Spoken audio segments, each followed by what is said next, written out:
want to read a story today about a little girl named Laura who lived in a log cabin with her older sister Mary, her younger sister Carrie, her ma, and her pa, and what their Christmas was like.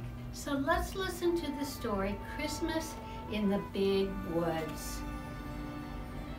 Once upon a time, a little girl named Laura lived in the big woods of Wisconsin in a little house made of logs.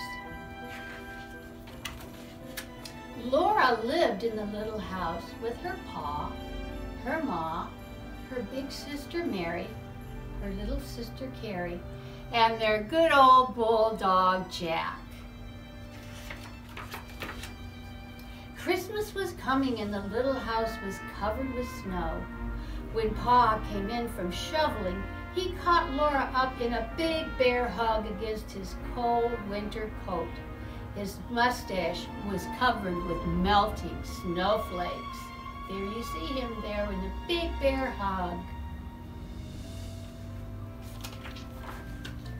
Ma was busy all day long cooking good things for Christmas. She baked bread and apple pies and filled a big jar with cookies. Laura and Mary got to lick the spoon.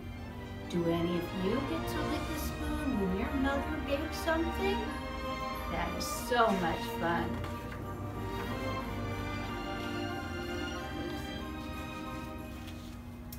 Pa and Ma showed Laura and Mary how to make molasses candy by pouring hot sugar and molasses syrup into pans of snow.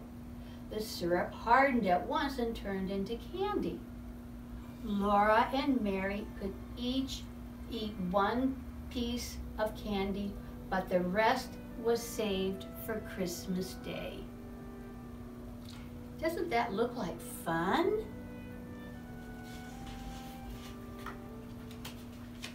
The day before Christmas, Aunt Eliza, Uncle Peter, and the cousins Peter, Alice, and Ella came to visit. Laura and Mary heard the sleigh bells ringing, and then a big bobsled came out of the woods. Aunt Eliza, Uncle Peter, and the cousins were inside covered with blankets.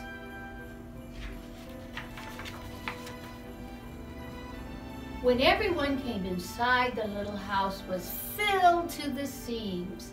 Jack ran around in circles, barking happily. Now there were lots of children to play with.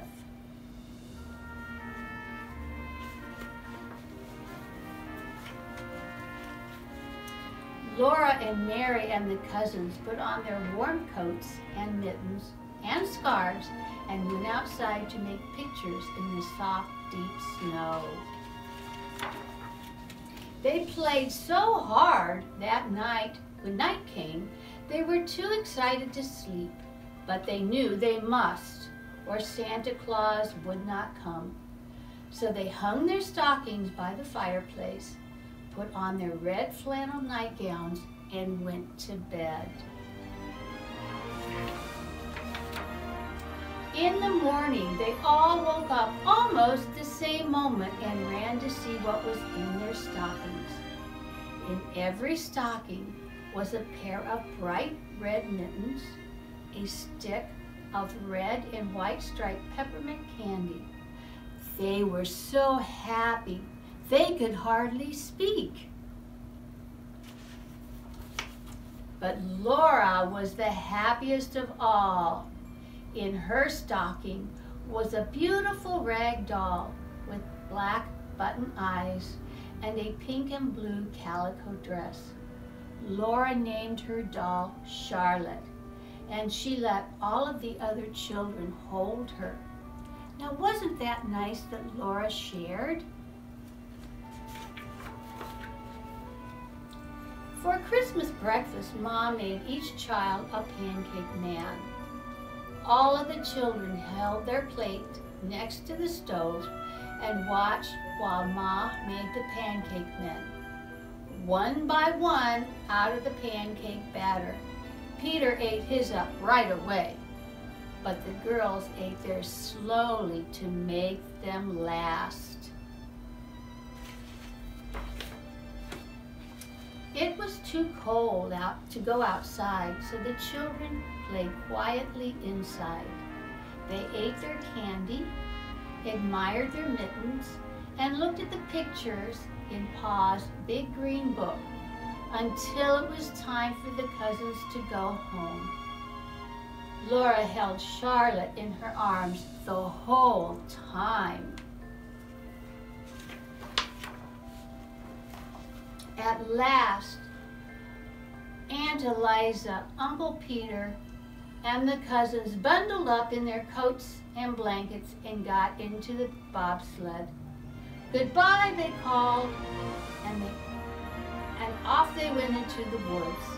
In a little while, the happy sound of sleigh bells was gone, and Christmas was over. But what a happy Christmas it had been. That must have been a very special Christmas for Laura because she got her rag doll, Charlotte. I'm so glad you came to listen to my story today. I hope you have a wonderful day. Goodbye.